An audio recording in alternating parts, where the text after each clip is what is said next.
Hello friend, welcome to my video. इस video में हम लोग फिजिक्स से कुल 35 प्रश्न को देखने वाले हैं, जो कि एग्ज़ाम के दृष्टिकोण से काफ़ी ज़्यादा महत्वपूर्ण है और इनसे जो क्वेश्चन है एग्ज़ाम में पूछा जाता है। ठीक है, तो आपसे रिक्वेस्ट है कि वीडियो को देखिएगा ज़रूर और वीडियो को ज़रा भी स्किप मत करिएगा, नहीं तो हो सकता है जिस क्वेश्चन को स्किप करें वही क्वेश्चन आपके एग्ज़ाम में पूछ दे और आप आंसर नहीं दे पाइएगा। ठीक है, तो आगे बढ़ते हैं पहले क्वेश्चन की तरफ। तो हमारा पहला क्वेश्चन है, जब एक कार की गति दोगुनी कर दी जाती है तब उसको उतनी ही दूरी में रोकने के लिए ब्रेक बल कितना लगाना होगा? 4 गुना, 2 गुना, आधा या 1/4? ठीक है, तो इसका सही जवाब होगा ऑप्शन नंबर ए, 4 गुना ब्रेक लगाना पड़ेगा। ब्रेकिंग फोर्स कितना हो जाएगा? बढ़ के 4 गुना हो जाएगा। आगे बढ़ते हैं नेक्स्ट क्वेश्चन की तरफ। अगला क्वेश्चन है, निम्नलिखित में से कौन सा मूल परिमाण है? कौन सा बेसिक होता है? आयतन, काल या समय, वेग या बल? सही जवाब की बात की जाए तो ऑप्शन नंबर बी जो है वो सही जवाब होगा, यानी कि काल और समय, काल या समय। अगला क्वेश्चन है, निम्नलिखित में से किसका विमीय सूत्र मतलब डायमेंशन फार्मूला आवेग के लिए सूत्र के समान है? किसका डायमेंशन फार्मूला आवेग के लिए समान है? बल, संवेग, बल आघूर्ण या फिर संवेग परिवर्तन की दर? इसका सही जवाब होगा ऑप्शन नंबर बी, यानी कि संवेग का जो विमीय सूत्र होता है वो आवेग के सेम टू सेम होता है। आगे बढ़ते हैं नेक्स्ट क्वेश्चन की तरफ। तो अगला क्वेश्चन है, यदि एक केशिका के व्यास को दोगुना कर दिया जाए तो उसके भीतर के पानी का उठाव होगा। केशिका क्या होती है? कैपिलरी ट्यूब की तरह होती है, इस टाइप से यू शेप की। ठीक है, और ऊपर ऐसे मुंह बना होता है, मतलब ये ऐसा होता है। ठीक है, तो इसका सही ऑप्शन की बात की जाए, ऑप्शन क्या होगा? 2 गुना, आधा, चौगुना या उसके पे कोई फर्क नहीं पड़ेगा। तो इसका सही जवाब की बात की जाए, इसका सही जवाब होगा आधा। अगर उसके व्यास को दोगुना कर दिया जाए तो उसके भीतर का पानी का उठाव क्या हो जाएगा? आधा हो जाएगा। आगे बढ़ते हैं नेक्स्ट क्वेश्चन की तरफ।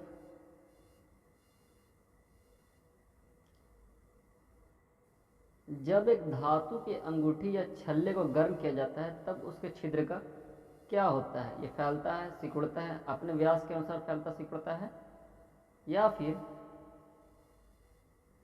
यह अपने फैलाव के गुणांक के अनुसार फैलता है या सिकुड़ता है?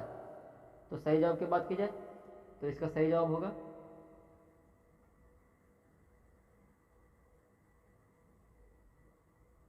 ऑप्शन नंबर ए, फैलता है। ठीक है, सही जवाब क्या होगा? ऑप्शन नंबर ए, फैलता है। आगे बढ़ते हैं नेक्स्ट क्वेश्चन की तरफ। अगला क्वेश्चन है, बरसात की बूंदें बहुत ऊंचाई से गिरती है, उनके बारे में निम्नलिखित में से कौन सी बात सही है? वे उन अंतिम वेगों के साथ गिरती है जो विभिन्न आकार की बूंदों के लिए विभिन्न होते हैं। अगला है, वे समान अंतिम वेग के साथ गिरती है, या फिर अगला है, उनके वेग बढ़ते रहते हैं और ज़मीन पर विभिन्न वेगों के साथ गिरती है, या उनके वेग बढ़ते रहते हैं पर ज़मीन में समान वेग के साथ गिरती है? तो इसका होगा ऑप्शन नंबर ए सही जवाब, यानी कि वे विभिन्न अंतिम वेगों के साथ गिरती है जो विभिन्न आकार के बूंदों के लिए विभिन्न होते हैं। ठीक है, आगे बढ़ते हैं नेक्स्ट क्वेश्चन की तरफ। पानी की सतह पर रखी गई एक लोहे की सुई उस पर क्यों तैरती है? ठीक है, ऑप्शन की बात की जाए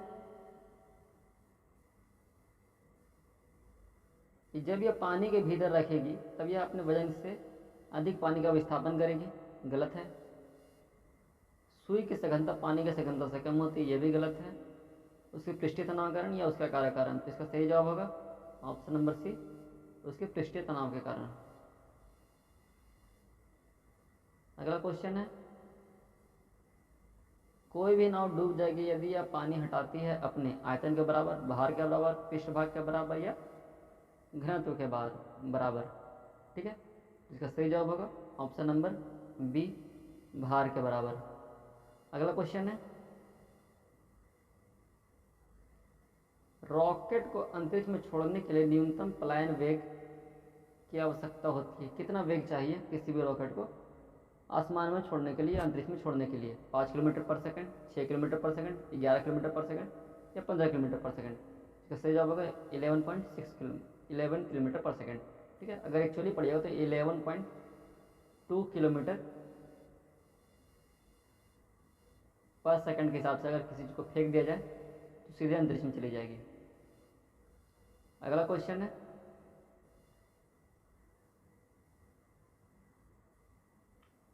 शीशे के एक टुकड़े सहित बर्फ का ब्लॉक पानी में तैरता है, यदि बर्फ पिघल जाएगी तो क्या होगा? पानी का स्तर पे क्या असर पड़ेगा? ठीक है, पानी पे एक शीशा रखा हुआ है, उस पर एक बर्फ का टुकड़ा रखा हुआ है जो कि पिघल रहा है धीरे धीरे। अगर बर्फ पूरी तरह से पिघल जाए तो पानी क्या होगा? ऑप्शन की बात की जाए तो पहला ऑप्शन है वो ऊपर उठेगा, या फिर नीचे गिरता है उतना ही रहता है, या पहले गिरता है फिर उठता है।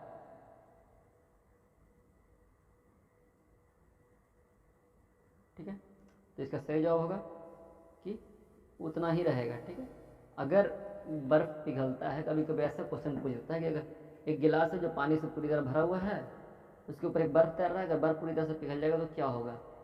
इसमें ज़्यादातर बच्चों को लगता है कि जो बर्फ है वो पिघलने से पानी का लेवल बढ़ाएगा, पर ऐसा कुछ नहीं है। अगला क्वेश्चन की बात की जाए, क्वेश्चन नंबर 11। क्वेश्चन नंबर 11 क्या है? किसी रेलवे प्लेटफॉर्म पर खड़ा व्यक्ति आती एवं जाती हुई रेलगाड़ी के सीटी की आवाज़ को सुनता है। उसे सीटी की आवाज़, ठीक है, ट्रेन आ रही जा रही उसकी आवाज़ सुन रहा है, तो सीटी का आवाज़ कैसा होगा? दोनों मामलों में सभी दृष्टियों में एक समान सुनाई देगी। रेलगाड़ी के आने पर अधिकतर सुनाई देगी, रेलगाड़ी के आने पर ऊंची सुनाई देगी, ठीक है, या रेलगाड़ी के छूटने पर ऊंची सुनाई देगी? इसका सही जवाब होगा रेलगाड़ी के आने पर काफ़ी ज़्यादा ऊंची आवाज़ सुनाई देगी उसको। आगे बढ़ते हैं नेक्स्ट क्वेश्चन की तरफ। तो अगला क्वेश्चन है, पानी में के किसी द्रव्यमान को 0 से 10 डिग्री सेंटीग्रेड तक गर्म करने से उसके आयतन में क्या फर्क पड़ता है? अनुक्रमिक वृद्धि होती है, अनुक्रमिक कमी होती है, बढ़ने के बाद कमी होने लगती है, घटने के बाद वृद्धि होने लगती है? इसका सही जवाब होगा ऑप्शन नंबर डी, पहले उसका आयतन घटता है, सॉरी द्रव आयतन घटता है, बाद में बढ़ने लगता है। आगे देखते हैं, अगला क्वेश्चन है, गियर होल बनाने के लिए सामान्यतः प्रयोग में लाया जाने वाला प्लास्टिक का पदार्थ है पॉलिएस्टर, नायलॉन, बैकलाइट या फिर पॉलीस्टाइलीन? ठीक है, तो इसका सही जवाब होगा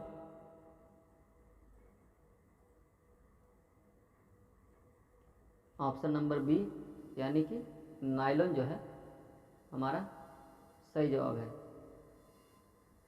आगे देखते हैं, ऑटोमोबाइल मोटर कारों में हाइड्रोलिक ब्रेकों के कार्यकरण यानी वर्किंग पर कौन सा नियम लागू होता है? बॉल नियम, पोसियल्स नियम, या सिद्धांत, पास्कल नियम, या आर्किमिडीज का नियम? ठीक है, तो जो ब्रेक होते हैं हाइड्रोलिक ब्रेक, जिसको डिस्क ब्रेक भी कहा जाता है, वो किसके नियम पर काम करते हैं? इसका सही जवाब होगा ऑप्शन नंबर सी, पास्कल के सिद्धांत पे। अगला क्वेश्चन है कि जब दो बर्फ के टुकड़े को एक दूसरे के ऊपर रख कर दबाया जाता है तो वो एक दूसरे में धंस जाते हैं। ठीक है, वो मिलकर एक हो जाता है, एक बर्फ का टुकड़ा हो जाता है। इसी वजह रीजन पावर बॉल के कारण, ठीक है, या द्विध्रुवपूर्ण या मोमेंटम के कारण, या हाइड्रोजन बॉन्ड के कारण, या सहसंयोजक आकर्षण के कारण? इसका सही जवाब होगा ऑप्शन नंबर डी, सहसंयोजक आकर्षण। आगे बढ़ते हैं नेक्स्ट क्वेश्चन, यदि वायु दाब मापी एच बैरोमीटर के रीडिंग में अचानक तेजी से नीचे गिरने लगता है तो यह संकेत मिलता है कि मौसम क्या होगा? बहुत गर्म, अत्यधिक तूफानी, ठीक है, या फिर शीतलहर वाला, या कम से कम 48 घंटे तक लगातार वर्षा होने वाला है? ठीक है, तो इसका सही जवाब होगा अगर बैरोमीटर का जो रीडिंग है वो अचानक नीचे गिर जाए तो तापमान जो है अत्यधिक तूफानी होने वाला नहीं, लो प्रेशर जोन क्रिएट हो चुका है। अगला क्वेश्चन, बॉल को लपकते या कैच करते समय क्रिकेट खिलाड़ी निम्नलिखित में से किसको कम करने के लिए अपना हाथ पीछे खींचता है? ठीक है, आपने गौर किया होगा जब कैच लिया जाता है तो हाथ को पीछे कर दिया जाता है। क्यों? किसको कम करने के लिए? बल को कम करने के लिए, समय को कम करने के लिए, आवेग को कम करने के लिए, कैच करने का समय को कम करने के लिए। इसका सही जवाब होगा ऑप्शन नंबर सी, आवेग को कम करने के लिए वो अपने हाथ को पीछे की तरफ करता है। ठीक है, अगला क्वेश्चन है कि जब बस सहसा या अचानक मुड़ जाती है तब बस में खड़ा यात्री बाहर की ओर गिरता है। इसका कारण है उस पर बाहर की ओर आकर्षण लग रहा है, गति का जड़त्व, संवेग में परिवर्तन या त्वरण में परिवर्तन। तो इसका सही जवाब होगा ऑप्शन नंबर बी, गति में जड़त्व। ऐसे झुकने का रीज़न यह है, बाहर गिरने का रीज़न यह है कि इसका पैर जो है वो रेस्ट में रहता है पर बॉडी मोशन में जाता है। ठीक, इसलिए आदमी झुक जाता है। अगला क्वेश्चन है, किसी टावर के शीर्ष से समस्तरीय रूप से प्रक्षेपित किया गया कण जमीन पर उतनी देर गिरता है जो टावर के फुट की ऊंचाई के बराबर होती है। यह बताइए कण द्वारा तय किया गया पथ निम्नलिखित में से किसका भाग है? ठीक है, एक टावर पर से अगर मान लीजिए ये टावर है, यहाँ पर से कोई को फेंक रहे हैं तो यहाँ आगे गिरेगा। तो ये जो पथ है, ये ऐसा पथ जो लिया है, ये किसका टाइप का पथ है? ऑप्शन की बात की जाए तो ऑप्शन का क्या है, वृत्त, परवलय या दीर्घवृत्त या अति परवलय। इसका सही जवाब होगा ऑप्शन नंबर बी, परवलय। ठीक है, आगे देखते हैं, दाब बढ़ाने से बर्फ गलनांक पे क्या असर पड़ता है? ठीक है, दाब बढ़ाने से बर्फ गलनांक पे क्या असर पड़ेगा? बढ़ेगा, अपरिवर्तित रहेगा, घटेगा या बर्फ में अशुद्धता पर डिपेंडेंट है? तो अगर बर्फ का दाब बढ़ा देंगे तो उसका गलनांक क्या होगा? घट जाएगा। ठीक है, आगे बात की जाए, असमान वेग और एक समान त्वरण के साथ चल रहे पिंड के लिए विस्थापन और काल का ग्राफ रैखिक होगा या विस्थापन और काला ग्राफ अरैखिक होगा या वेग जो है less than equal to graph अरैखिक होगा या वेग जो है greater than equal to graph रैखिक होगा? तो इसका सही जवाब होगा ऑप्शन नंबर बी, विस्थापन काल का जो ग्राफ होता है वो अरैखिक हो जाएगा। आगे देखते हैं अगला क्वेश्चन,